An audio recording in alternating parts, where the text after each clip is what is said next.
और अब खबर खेलों की दुनिया से। पहलवान नरसिंह यादव 5 जुलाई को हुए दूसरे डोप टेस्ट में भी नाकाम रहे हैं। हालांकि उनके रियो जाने की उम्मीदें अभी पूरी तरह खत्म नहीं हुई हैं, क्योंकि इस मामले में राष्ट्रीय डोपिंग निरोधक एजेंसी यानी नाडा का अंतिम फैसला आना अभी बाकी है। नाडा ने इस मामले की सुनवाई आज भी जारी रखी है। नरसिंह ने दावा किया है कि षड्यंत्र के तहत उनके विरोधियों ने उनके फूड सप्लीमेंट्स और खाने में प्रतिबंधित स्टेरॉइड मिलाए। हालांकि नरसिंह के फूड सप्लीमेंट्स टेस्ट में कोई गड़बड़ नहीं मिली है। फिलहाल डोप टेस्ट में फेल होने के बाद नरसिंह की जगह 74 किलोग्राम वर्ग में प्रवीण राणा का नाम दिया गया है, जिसे यूनाइटेड वर्ल्ड रेसलिंग फेडरेशन ने मंजूर कर लिया है। और अधिक जानकारी के लिए जवाहरलाल नेहरू स्टेडियम से नाडा कार्यालय से हमारे साथ जुड़ रहे हैं हमारे संवाददाता मुकेश शुक्ला। मुकेश, सबकी नजरें लगी हैं कि अब क्या फैसला आएगा इस संदर्भ में। तो आज भी क्योंकि सुनवाई जारी है, तो क्या संकेत मिल रहे हैं कि क्या संभावना दिखती है नरसिंह के भविष्य को लेकर?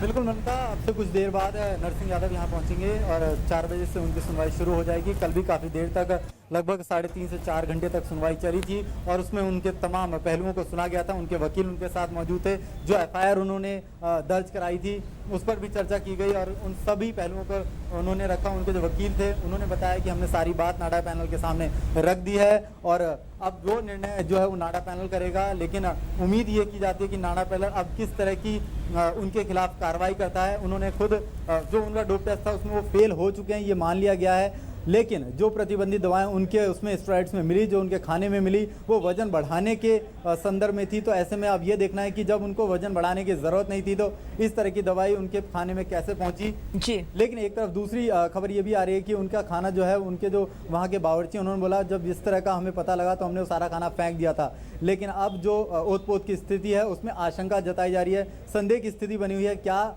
नरसिंह के साथ वाकई में ही किसी ने ये कार्य किया, उनको फंसाने की कोशिश की है, या नरसिंह ने कोई ऐसे पदार्थ का सेवन किया है जो स्टेरॉइड्स में बैन था, जो नाडा के उसमें बैन था, जो वाडा में बैन था, जो उनके लिस्ट में प्रतिबंधित माना जा रहा है। तो इस पर आज आने वाला फैसला देखना दिलचस्प होगा। सभी की निगाहें उसी पर टिकी हुई जी। लेकिन मुकेश, जिस तरीके से ये कहा जा रहा है कि वो रियो जाएंगे कि नहीं, इस पर अभी संशय बना हुआ है। हालांकि प्रवीण का नाम तो वर्ल्ड रेसलिंग फेडरेशन मंजूर कर चुकी है रियो ओलंपिक के लिए। तो क्या ये माने कि अब ये निर्णय स्पष्ट है कि अब वो रियो ओलंपिक नहीं जाएंगे, यानी नरसिंह रियो नहीं जाएंगे?